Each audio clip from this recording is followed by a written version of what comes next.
Neste mês de outubro, o Estatuto do Idoso completa 17 anos em vigor. A gente vai conversar com a deputada Lídice da Mata. Ela é presidente da Comissão dos Direitos da Pessoa Idosa da Câmara dos Deputados e vai falar um pouquinho para a gente sobre essa caminhada, né, deputada, de luta aí pelos direitos da pessoa idosa. Seja bem-vindo ao Palavra Aberta. Olá, Jaciene e todos os que nos assistem. Na verdade, nós fizemos agora, no dia 1º, 17 anos do que foi aprovado e foi sancionada a lei, que é o Estatuto da Pessoa Idosa, não, é o Estatuto do Idoso no Brasil. Recentemente, o seu autor, o senador Paulo Paim, fez um projeto para corrigir o nome, transformando no Estatuto da Pessoa Idosa. Eu, inclusive, sou relatora na nossa comissão, já aprovamos e passamos adiante, mas, infelizmente, com a pandemia, as outras comissões permaneceram sem funcionamento. Deputada, mas falando um pouquinho aí desses 17 anos, né, o Estatuto do Idoso ele entrou em vigor em 2003, quais são as principais conquistas que a senhora avalia que foram feitas aí nesse período, né? A partir dessa lei, vieram aí vários direitos aí garantidos na lei para as pessoas que têm 60 anos ou mais. O Estatuto, ele tem sido respeitado ao longo desse tempo? A questão essencial do Estatuto é que ele considera prioritária o direito da pessoa idosa à vida, a convivência com a família, a defesa de sua necessidade de convivência social. Então, ela garante ao idoso uma compreensão, um entendimento, uma visão de que o idoso é um cidadão pleno de direitos, não é? Então, essa é a principal conquista, digamos assim. Ao longo do tempo, o Estatuto foi implementado, no entanto, muito, eu diria, homeopaticamente. E nós, após 17 anos, ainda nos encontramos diante de enormes desafios. Quais são os desafios? Muitos, mas eu quero destacar alguns deles. Primeiro, o idoso continua sendo visto com muito preconceito em nosso país. A pandemia, inclusive, agravou isso um pouco, já que as pessoas acima de 60 anos são as pessoas, digamos assim, os pacientes de mais riscos. Em torno das mortes de vítimas do coronavírus, registra cerca de 70% de pessoas acima de 60 anos. Então, esse dado da fragilidade da saúde do idoso com o ataque do coronavírus deixou sobre ele mais ainda um peso de visão de que o idoso, e diversas falas de autoridades, inclusive, registraram isso de forma extremamente preconceituosa, de que era uma doença grave apenas para os idosos, como se os idosos fossem pessoas descartáveis na sociedade. Enquanto o Estatuto vem numa outra direção e a nossa luta vem numa outra direção. Pessoas com 60 anos de idade, na maioria dos países do mundo, não é considerada nem idoso ainda. A maioria dos países do mundo, a referência de idoso se dá a partir de 65 anos. Nós temos aqui vizinho ao Brasil, fazendo fronteira com o Brasil, um país como o Uruguai, que é um país pequeno, mas próspero, em que a população é uma das populações mais idosas da América Latina, e onde não houve uma presença do coronavírus tão letal como está havendo no Brasil, não é? Então, isso demonstra que há uma diferença de tratamento e de enfrentamento dessa questão da pandemia. Mas não só essa questão, né? As instituições de longa permanência, que são o que nós chamávamos antes de abrigos de idosos, essas instituições, elas passaram nesta pandemia por grandes dificuldades. E tivemos uma lei para auxiliar, dar recursos a essas instituições para que possam cumprir a defesa da saúde dos idosos que não têm onde morar, que têm que viver nessas instituições de longa permanência ou desses abrigos. e só agora, em outubro, é que ela vai começar a ser executada. Desde junho, são 3 meses, 4 meses, parado ainda num processo de regulamentação e, portanto, de dificuldade de que os recursos sejam liberados. E mais, o idoso no Brasil cada vez está mais empobrecido, porque a própria reforma da Previdência feita recentemente, ela empobrece mais os idosos. São 34 milhões de idosos no Brasil endividados.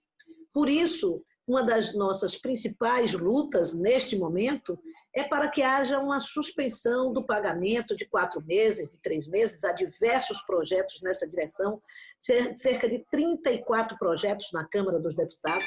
Eu, inclusive, sou coautora de um deles, o 1154/2020, mas todos abrimos mão para que seja votado imediatamente um projeto já aprovado pelo Senado, que é o projeto do senador Otto Alencar, aqui da Bahia, de número 1328/2020, que exatamente suspende o pagamento durante 4 meses da pandemia.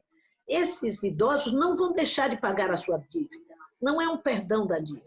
É apenas uma extensão, um prazo que se suspende durante 4 meses para que ele retome este pagamento ao final da sua dívida. Não há nenhum risco das instituições financeiras não receberem esta dívida. Por quê?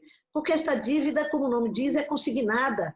Eles têm o direito, no contrato, de entrar na conta salário do servidor ou do aposentado, que recebe o seu salário do INSS, para retirar dele aquela quantia referente ao pagamento da dívida. Então, é uma injustiça que nós estamos vivendo no Brasil com essa não suspensão do pagamento dos consignados em nosso país. Nós estamos conversando aqui no Palavra Aberta com a deputada Lídice da Mata, do PSB da Bahia, ela que é presidente da Comissão dos Direitos da Pessoa Idosa da Câmara dos Deputados, falando um pouquinho para a gente aqui desse panorama aí dos 17 anos do Estatuto do Idoso, essa lei que entrou em vigor em 2003, no dia 1º de outubro de 2003, e que garante aí vários direitos às pessoas que têm 60 anos ou mais, como atendimento prioritário, também o direito a ter passagens em ônibus de graça, né, deputada? Alguns direitos. A ter um local reservado no transporte coletivo. Né? Assentos e vagas prioritários, né? Mas a senhora está trazendo aqui. A senhora está trazendo aqui, deputado, uma questão assim, muito importante que a lei ela garante vários direitos, várias conquistas foram alcançadas, né? Inclusive essa questão do olhar para o idoso, mas a senhora está trazendo aqui ainda, na sua opinião, que o maior desafio, então, ainda é vencer o preconceito que existe com relação à pessoa idosa, principalmente agora nessa fase de pandemia, que esse problema, a senhora trazendo aqui para a gente, se tornou ainda mais grave, né? Sim. O preconceito e, com isto, o abandono nas famílias mais empobrecidas, não o preconceito de por ser pobre abandona, não, pelo contrário, há muitas famílias pobres que não abandonam os seus idosos, mas há uma linha de idoso que, por diversas circunstâncias, ficou sem família e, portanto, tem que viver num abrigo público, ou numa instituição de longa permanência pública, e nesta situação ele precisa de apoio da sociedade, né, de visitação, de estímulo, de manutenção do seu aprendizado para que ele não deprima e entre num processo irreversível em direção à perda de vida. Então, há o preconceito, mas há também a exploração. O idoso no Brasil, como eu dizia, em muitas áreas, territórios do país, como o Nordeste, por exemplo, que é o meu território, são pessoas pobres. O idoso rural, ele, no entanto, com a sua aposentadoria pequena, ele movimenta a economia de grande parte das cidades do Nordeste brasileiro. E, por isso mesmo, há também um certo nível de assédio econômico contra o idoso, tanto das instituições financeiras, que eu recebo muitas denúncias, a pessoa se aposenta num dia, no mesmo dia recebe a ligação de uma instituição financeira lhe oferecendo mundos e fundos, principalmente fundos, para serem cobrados com o sistema de consignado e que, na verdade, em geral, se caracteriza como um assédio financeiro, às vezes com uma certa, eu diria, violência. Não é violência física, mas é uma violência na insistência permanente para que o idoso se endivide. Além de familiares que levam a este endividamento, além da exploração de familiares, e esse superendividamento de cerca de 5 milhões de idosos no Brasil. Deputada, o que a senhora acha que... A gente já está chegando aqui ao finalzinho, né, do nosso bate-papo, mas para a gente já encerrando aqui a nossa conversa, o que a senhora acha assim, que o Congresso ainda pode fazer para tentar proteger os idosos, além de, claro, de campanhas de conscientização, porque a gente sabe que o preconceito não acaba com lei, né? O preconceito acaba com campanhas de conscientização, com informação, e é uma luta mesmo para tentar reduzir aí o preconceito, que não se resolve com a aprovação de lei, né, deputada? Mas o que a senhora acha que pode ser feito ainda pelo Congresso aí para tentar aí proteger os idosos contra esses problemas aí também que a senhora está colocando, inclusive esse assédio, né, vamos dizer assim, que existe aí por parte aí de empresas aí, de financeiras, com relação aos idosos? Alguma legislação necessária, sim, muita legislação ainda pode ser feita. Nós, recentemente, há cerca de 3 anos atrás, nós tivemos uma nova lei que priorizou, dentre os idosos acima de 80 anos. Isso já foi uma lei também que beneficia um segmento da população idosa de maneira mais especial. Há também, recentemente, por pressão, até ainda durante 2019, quando nós iniciamos esse debate sobre a reforma da Previdência na nossa comissão, que é a Comissão do Idoso, em debate com o INSS, foi regulamentada via portaria que o idoso, quando aposentado, imediatamente, ele precisa ter um tempo de 3 meses até que ele tenha o direito a fazer empréstimos consignados. Por que isto? Para proteger o idoso desse assédio, dessa certa violência econômica que se abate sobre ele no dia em que ele se aposenta. Claro que tem idosos que precisarão desses empréstimos, mas o que parte-se do princípio de que ele tenha pelo menos um tempo para que ele possa pensar, se planejar, ver que nível de endividamento ele pode ter para manter a sua qualidade de vida.